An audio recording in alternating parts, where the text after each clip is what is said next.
आदरणीय साथियों नमस्कार। मैं सुरेंद्र सिंह चंदेल, उपाध्यक्ष दिल्ली प्रदेश एमसीडी पर्यावरण सहयोग यूनियन, अध्यक्ष राष्ट्रीय वाल्मीकि सेना। मैं अपने जो निगम से संबंधित अधिकारी हैं, माननीय हमारे कमिश्नर साहब हैं, सफा आयोग के चेयरमैन साहब हैं, महापौर हैं और हमारे जो एडिशनल कमिश्नर हैं, एसी साहब हैं, आप सबसे मैं प्रार्थना करना चाहता हूं कि जैसे कोरोना काल का दौर चल रहा है, इस दौर में हमारे सफाई कर्मचारियों की मृत्यु की जो दर है वो बढ़ती हुई जा रही है। कारण ये जो कोरोना योद्धा हैं, ये जी तोड़ अपनी मेहनत से दिन रात निगम के तहत समाज की सेवा कर रहे हैं, लेकिन जो इनके जरूरी उपकरण हैं जैसे सैनिटाइजर, मास्क और एक किट होती है, किट और इनकी जो समय पर सैलरी वो भी नहीं मिल पा रही है। और मैं ये चाहता हूँ कमिश्नर साहब कि आप इनको ज़्यादा कुछ नहीं दे पाए तो जरूर जो उपकरण हैं वो तो इनको मिलने चाहिए, जिससे ये अपना बचाव कर सकें, हमारे देश का बचाव कर सकें और अपने परिवार का बचाव कर सके। अगर हमारा कर्मचारी सुरक्षित है तो हमारा क्षेत्र सुरक्षित है, हमारा प्रदेश सुरक्षित है और हमारा देश सुरक्षित है। लेकिन हम लोग अपने सफाई कर्मचारी की रक्षा नहीं कर सकते तो हम देश की रक्षा क्या करेंगे।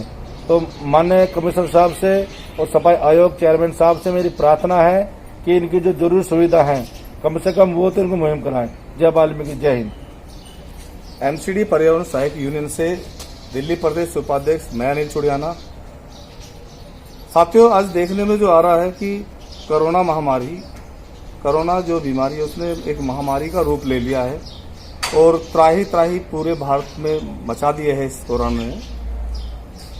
इस कोरोना काल की जैसी संकट की घड़ी में हमारे जो तमाम सफाई कर्मचारी है अपना योगदान दे रहे हैं, या पुलिसकर्मी अपना योगदान दे रहे हैं, या हमारे जो डॉक्टर्स है, तीन जो लोग हैं हमारे बड़े पैमाने पे इस वक्त जो कोरोना को सीधा टक्कर दे रहे हैं। मैं तो सीधी बात कहूंगा, लेकिन हमारे दिल्ली नगर निगम या हमारी दिल्ली सरकार या केंद्र सरकार को जरा भी होश नहीं है कि भाई इतनी बड़ी महामारी के संकट की घड़ी में हमारे जो कुछ कर्मचारी भाई, सफाई कर्मचारी, पुलिसकर्मी बाहर निकलकर लोगों की सुरक्षा में लगे हुए हैं, उनकी तरफ जरा भी ध्यान नहीं दे रहे हैं।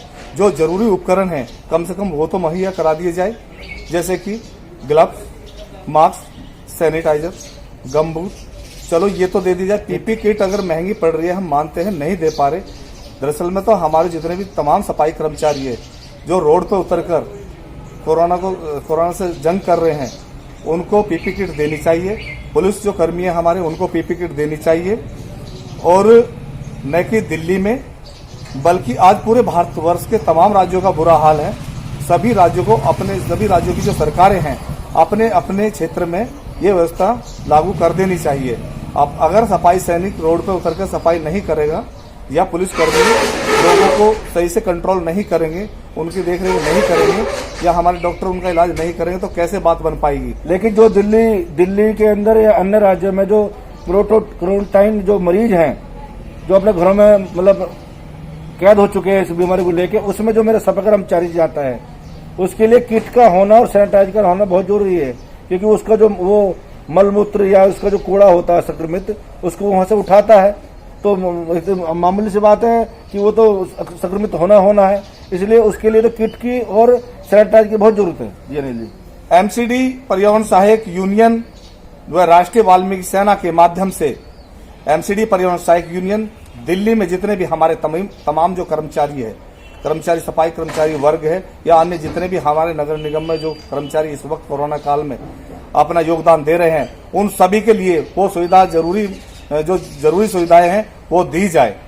ऐसे ही राष्ट्रीय वाल्मीकि सेना के माध्यम से जितने भी हमारे तमाम राज्य है, उन तमाम राज्यों की सरकारों से वह नगर निगम, नगर निकायों से अपील की जाती है, नगर पालिकाओं से अपील की जाती है कि जैसे कि गाजियाबाद का मामला भी सुनने में आया है, कल ही अखबार में देखा और वीडियो में भी देखने को मिला कि हमारे कर्मचारी जो सफाई कर्मचारी है उनका जो मृत्यु दर है वो घटने के बजाय बढ़ता जा रहा है। और बढ़ेगा क्यों नहीं जब महामारी इतनी खतरनाक है। तो मैं अपील करना चाहूंगा अपने तमाम राज्यों की सरकारों से, एक बार फिर अपील करता हूं, नगर निकाय जितने भी हमारे अधिकारी है नगर निगम के, नगर पालिकाओं के, कि हमारे जो सफाई कर्मचारी है उनको जो उन तक जो जरूरी उपकरण है वो उनको दिए जाए, मास्क, सैनिटाइजर, बल्कि न कि उनको उनके परिवार के लिए भी दिए जाए। देखिए, जो हमारे दिल्ली सरकार की, जो दिल्ली सरकार है, केजरीवाल जी सरकार है, उन्होंने 1 करोड़ की घोषणा कर रखी है। केंद्र सरकार ने 50 लाख की घोषणा कर रखी है। अभी नगर आयुक्त जो लखनऊ से हमने जो मांग की थी वो पूरी करी है उन्होंने कहा कि जो आपके जो कर्मचारी है जो संक्रमित हो गए या कोरोना काल की मतलब उसके ग्रास बन के वो समाप्त हो गए, उनकी आप डॉक्यूमेंट्स हमें अप्लाई करें, उनको 50 लाख रुपए दिए जाएंगे। मैं उस कदम का, उनका जो सराहनीय कदम उन्होंने उठाया उसको धन्यवाद करता हूँ। लेकिन साथ साथ में कहना चाहता हूँ माननीय योगी मुख्यमंत्री उत्तर प्रदेश से मैं कहना चाहता हूँ कि आपकी घोषणा क्या है? ये केंद्र सरकार की घोषणा है 50 लाख रुपए की, आप उसको लागू करें, धन्यवाद आपका। लेकिन आपकी योजना क्या है? जैसे केजरीवाल जी ने 1 करोड़ की घोषणा करी है, माननीय मुख्यमंत्री उत्तर प्रदेश योगीनाथ जी भी, आप भी 1 करोड़ रुपए की घोषणा करें। धन्यवाद। 1 करोड़ की घोषणा तो कर दी गई है, लेकिन अभी किसी भी हमारे महज एक कर्मचारी को दी गई है, अभी किसी को भी नहीं दी गई। 2020 में कोरोना काल में हमारे कम से कम 20 से 22 लोग शहीद हुए थे, उनको किसी को भी ना तो नौकरी मिल पाई है, ना 1 करोड़ रुपए मिल पाया है, ना 10 लाख रुपए मिल पाए। हम नगर निगम से गुहार लगाना चाहेंगे कि 10 लाख रुपए और पक्की नौकरी हमारे उन तमाम कर्मचारियों को दी जाए। 1 करोड़ रुपए की जो दिल्ली सरकार ने जो घोषणा की थी वो भी उन्हें दिया जाए, वह केंद्र सरकार ने 50 लाख की जो घोषणा की थी वो उन्हें दिया जाए। तत्काल प्रभाव से ये सुविधा, जो ये लाभांश है, हमारे कर्मचारियों के घर तक पहुंचाए जाए। और हमारे 2-3 कर्मचारी, अभी भी 2 महिलाएं, 1 पुरुष कर्मचारी हमारा शहीद हुआ है इस कोरोना काल की घड़ी में, अपने दिल्ली वासियों को बचाते बचाते। तो मेरी तो सरकार से यही अपील है कि हमारे तमाम जितने भी सफाई सैनिक है, अगर हमारे सफाई कर्मचारी रोड पर उतर के कार्य नहीं करेंगे तो कैसे हम अपने देशवासियों को सुरक्षित रख पाएंगे? तो ऐसा ना सोचे, क्योंकि कोरोना, जैसे कि हमारे कई नेताओं ने बताया भी है, जो वरिष्ठ नेता हमारे बहुत सारे, सभी ने अपने अपने लेवल पर मांग करी है कि कोरोना क्या हमारे सफाई कर्मचारियों का रिश्तेदार लगता है? तो ये सच्चाई है कि बीमारी कोई किसी की सगी नहीं होती। अगर हमें अपने देशवासियों को, अपनी जनता को सुरक्षित रखना है तो अपने सफाई कर्मचारियों का, पुलिसकर्मियों का, अपने डॉक्टर, जो हमारे कर्मी, स्वास्थ्य कर्मी, इनका बेहद ध्यान रखना है। संबंधित अधिकारी हमारी दिल्ली प्रदेश एमसीडी प्राइवेट यूनियन और राष्ट्रीय बाल सेना की जो मांग है।